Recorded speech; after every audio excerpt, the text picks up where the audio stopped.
Praise be to God. Thank you, Pastor Krista. All right. Well, I have another kind of uh-oh and what might happen. So the batteries are starting to go out on this. So a few months ago, I was trying to turn it on and it wouldn't. So you know what? I don't care this morning. Right? Because I can still feel the Holy Spirit this morning. Have you? Amen. And it kind of falls right in line with my opening line. So we are a gimme generation, aren't we? Gimme, gimme, gimme, gimme, gimme, gimme this, gimme that. But I grew up, and maybe some of you can relate to this. I grew up believing that it was not okay for me to come to God with this laundry list of things that I wanted. Now, it was okay to mention them in my prayer, but my prayers needed to be centered completely on what it was that somebody else had asked me for prayer for, or what I saw somebody else needed. It was not right for me to go to God and say, "Dear Lord, I need a new car." Come on, I thought y'all would laugh at that. I'm waiting here. Gosh, you know? All right, so we got all the jokes out of the way in the beginning. Donald needs a new car. Yes, Donald needs a new car. Most definitely this morning. But I grew up believing that gimme prayers were wrong. They were just selfish in nature. We weren't to pray for ourselves. But as I grew up and I began to understand the character of God, as I began to break open the scriptures and really take a look at who God really is, oh, He wants those things for us too, doesn't He? See, we think that they're big things. God, I know this is something big, but to God, everything is this small because He's such a big God, right? So we're to constantly come to Him. In fact, in Matthew 7:7, He tells us, "Ask and you will be given. Seek and you will find. Knock and the door will be open for you." So I asked myself, how did I ever allow someone to make me believe that it was not okay to come to my God and to ask for what I wanted, right? So I don't think we should ever be ashamed or embarrassed. I have learned over the years that prayer is probably the closest thing that I have to moments of sanity. Actually it was a couple of weeks ago, I was in Target with my boys. And Michael and Alex are about 13 months apart. And for those of you who have siblings, you'll understand this. They have their own little language. They talk amongst themselves and they can feed off of each other. And they laugh and they're playing and they're cutting up in Target and they're making fun of everything that's around them. And I had one of two choices. I could either begin to rant and rave and look like a lunatic, okay? And I've been known to do that, they'll tell you. I've been known to even scream louder than the radio in my car. Or I could pray. So this is what I look like in Target. "Our Father, who art in heaven, hallowed be thy name, thy kingdom come, thy will be done on earth as it is in heaven. Give us this day our daily bread, forgive us our trespasses and deeds." And I kept repeating it over and over and over again and people could hear me. Until Michael said to me, he goes, "Mom, why are you praying?" And I just turned around, and you know that look. I gave him that look, okay? And then they started again, and I'm going, "Our Father who art in heaven, hallowed be thy name." And the more I'm going, the more I'm stopping, and the more I'm pulling stuff off the shelf that I probably didn't even need. Please forgive me, because remember my sermon a couple of weeks ago. And Alex reached his arm up around me. And he said, "Mom, I love you." He goes, "You don't have to pray. We're going to be good." Hallelujah. For 5 minutes. It's a miracle. And a few moments later, it happened all over again. But I prayed again. And I prayed with consistency. That's right. And I prayed with fervor. I prayed with passion. There it goes. I don't care. I prayed with passion. I prayed with an intent. I prayed that I knew that God at that moment was going to stop those children cold dead in their tracks. Any moment it was going to happen. I didn't know when, but it was going to happen. And that's what He calls us to do. That's the question here this morning in these parables. It's not about the interpretation that we get sometimes about God being this unjust God. You see, everybody wants to compare God and say He's that unjust judge in that parable. But that's not what it's all about. See, we have to get back to that simplicity of being a child and learning about prayer.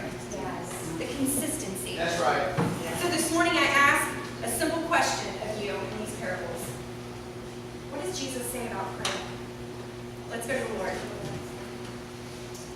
Gracious Father, I just thank you so much for this wonderful opportunity to gather together in your name. Lord, I know that the PowerPoint is not working and the microphone is not working, but Father, I thank you that you have given me a voice that is loud enough that I can not only speak to 8 children, but that I can also speak to a husband that sometimes it falls on deaf ears, and other times I can proclaim your word.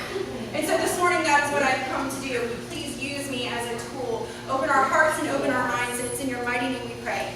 Amen. Amen. So first, in these parables, we get this widow. And it tells us right off Jump Street pretty much who she is by identifying her as a widow, right? The widows were the poor and the destitute. Their only hope was that they would have a male son or someone, a male in their family, if they did not have a son, that would take care of them. So we begin to understand that this woman has already come to this judge with needs. And now she's not only coming to this judge with needs over and over again, but she's coming to a judge that even admits that he does not fear God, nor have respect for people. What kind of an existence is that? Can you imagine? The only person left to depend on is yourself. And I don't know about you, but I'm not dependent on me, because I can't depend on me. If I depend on myself, I don't make the right choices. I don't do the right things. I don't say the words that need to be said that are edifying to others that are around me. I get to live in my own selfish nature, and that's exactly what this judge was all about. Until, Lord God, until. In that city, there was a widow who kept coming to him and saying, "Bring me justice against my opponent." For a while he refused, but later he said to himself, "Though I have no fear of God and no respect for anyone, yet because this widow keeps bothering me, I will grant her justice, so that she may not wear me out continually." Wear me out. Yeah. Wear me out. You see, in boxing, that has a whole different meaning, right? It's kind of like exhaustion. A TKO or a total knockout is basically hitting below the eyes. So when you're wearing your opponent out, it's not so much about giving them that one last big punch, but it's about moving around fast enough that they can't get to you. All right? So in boxing, we get this kind of image of that. But in this situation, we ask ourselves, how strong was her? See, I think the widow was stronger because she knew that the more that she continued to come to him, the more that she fought, the more that she, in other words, some people say nag, but see, I don't think that voice is nagging, because I don't think God, our voice is a nagging voice. I think he hears the beauty of his children, and the voice that we cry out with is beautiful. Amen. He created us. But it was her persistence, her continual persistence.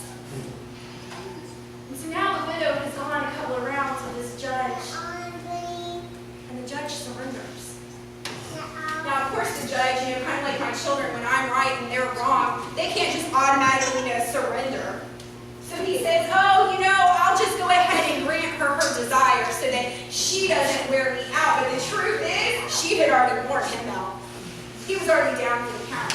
The TKO had already taken place, and God had taken over. And so then the Lord speaks. Listen to what the unjust judge says. "And will not God grant justice to his chosen ones who cry to him day and night? Will he delay long in helping them? I tell you, he will quickly grant justice to them. And yet, when the Son of Man comes, will he find faith on earth? Will God not grant us justice?" What does justice look like for us? Because I can guarantee you it looks like something totally different for God. Have you ever sat in this long silence? Have you ever prayed, "God, please grant me my desire"? And then you wait. And you wait. And you wait. And there's this long period of silence, and you begin to ask that question, "God, do you even hear me? God, are you there?" Sometimes God's already granted it for you. See, that same thing that you're praying for, that you're asking for, that you just absolutely stop that before it ever even happened. Because he loves us. But it comes, and we begin to understand why God has not granted it, when we begin to understand the trust factor, right? When we understand that we have this trust that needs to be built up. See, no, not with God. We need to begin to trust that God will continue to do what he's always done for us again and again and again. And that's how we build that relationship with God. It's so easy to get caught up in what we want. That's easy to do. We get caught up in the wants of our flesh. We want the way we see it. We want to pray for it. And we want it to happen. We want it to be instantaneously. And yet Jesus knows. And we get this parable of the Pharisee and the tax collector. He also told this parable to some who trusted in themselves. You see, when we pray, we think it's supposed to happen like this. It comes from not the trust that we have in God, but from the trust that we have in ourselves. Because what do we do next when we get up off of our knees? We go and we try to make it happen. We push ahead, and we take control, and we pull up our pants, and I'm notorious for doing that. You know that? I thought about that this morning as I was praying before this sermon, and I am notorious for doing that at times. And then I surrender, and I come off of it when it doesn't work out, and I say, God, all right, I surrender, just like that judge. Yeah. And then I let him take control. And I like to think that I'm getting better at that, you know, but and so he tells this parable. 2 men went up to the temple to pray. One a Pharisee and the other a tax collector. The Pharisee, standing by himself, was praying, "Thus, God, I thank you that I am not like other people. I am not like the thieves. I am not like the rogues. I am not like the adulterers or the tax collector." And I have to stop and think, Lord, have mercy. Is that not us? God, I thank you that I am not too thin, I am not too fat, I am not too poor, I am not too rich, that I don't smell like that person, that I don't look like that person. Thank you that I have this and I have that and we exhaust ourselves. And the honest truth is that we all do it because we are all in the flesh. We walk away and sometimes we see something that somebody else has or has on or has done to themselves, and we walk out that door and we go and we find it in the world.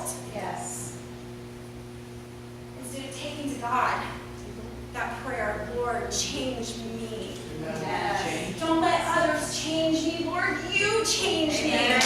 You. See, I don't care how many 12-step programs we have. I don't care how many recovery programs we have. I don't care how many Bible studies we have. I don't care how many times we memorize scripture and put it up on the wall. If you don't submit yourself to Jesus Christ,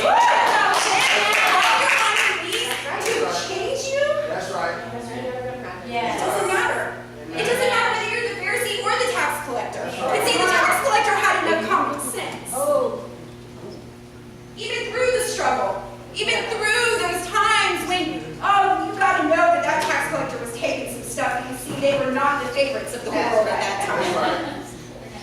The world was telling them, ooh, you're a tax collector. Ooh, you're a thief. Ooh, didn't want to recline at the table with him, but Jesus Christ did. Amen. Because the tax collector had enough sense to beat on his chest. He had the humility to not even be able to have the strength to lift his head up to the sky. He cried out. He cried out to his Lord and his Savior. Have mercy on me. Amen. Oh, Lord Jesus, have mercy on me. Have you ever said that? Lord Jesus, have mercy on me, a sinner. I'm not worthy. Yes. And it should be happening when we are down on our knees. Yes. See, we should be continually saying that. It shouldn't matter whether you did all the righteous deeds today or not. That's right. Because you're still in your flesh. Yeah. And none of us are above walking out those doors this morning and returning right back to the way that we were when we walked in this world. Amen. Amen. But it happens on our knees. It happens when we are crying out because God hears the cries of his child.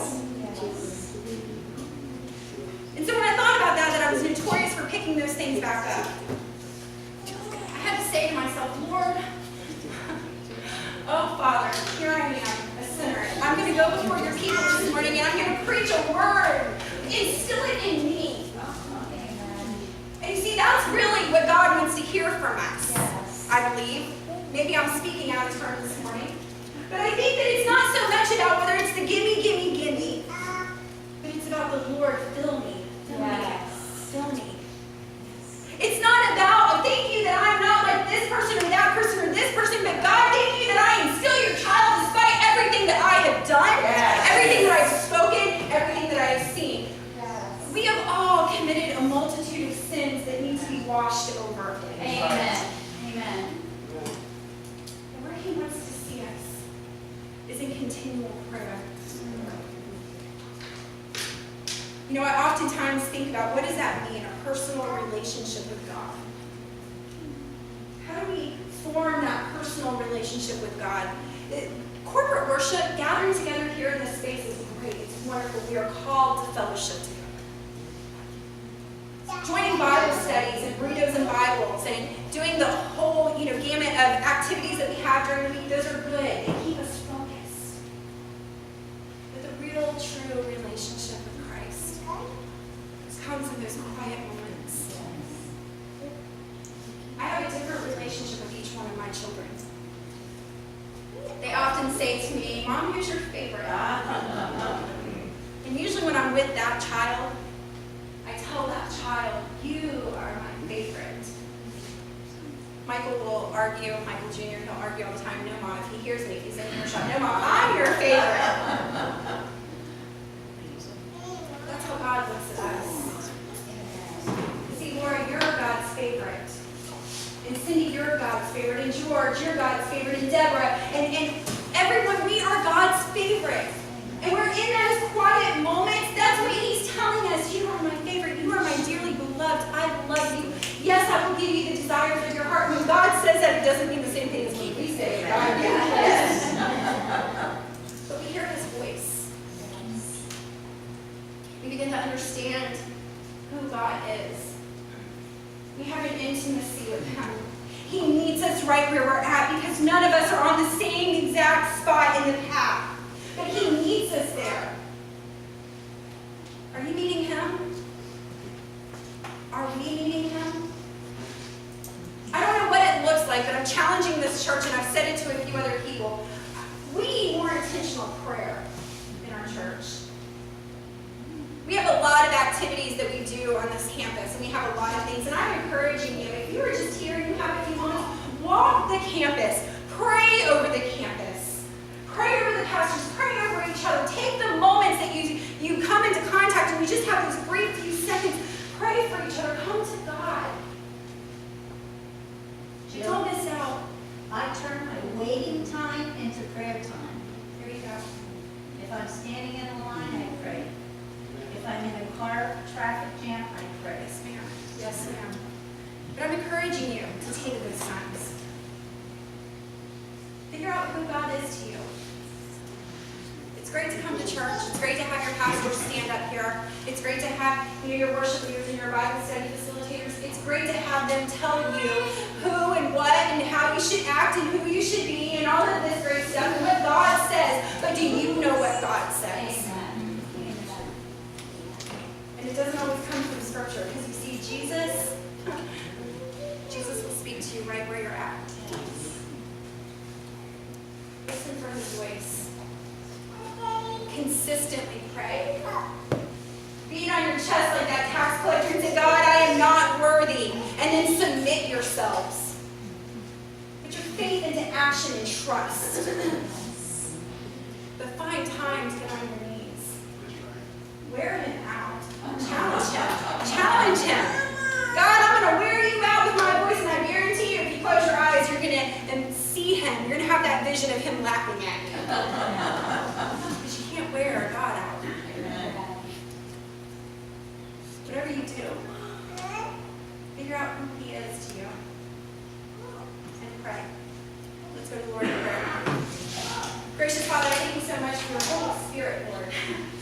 I thank you that, Lord, you meet us exactly where we're at on our path, and none of us are in the same exact spot, and yet we don't go alone. You travel with us. Help us to understand who our traveling companion is. Help us to hear your voice. Help us to be in tune to your character, and help us to just live in the trust, knowing that you have our best interest at heart. And it's in your mighty name we pray. Amen. Amen. And so now we conclude our time here at the table. We've been invited to the table by Jesus Christ. We've been invited to the table, and it's an open table. I'm looking for hand sanitizer. We have any around? Thank you. Before I get started. We've been invited to the table of Jesus Christ. It's open for all. Thank you, ma'am.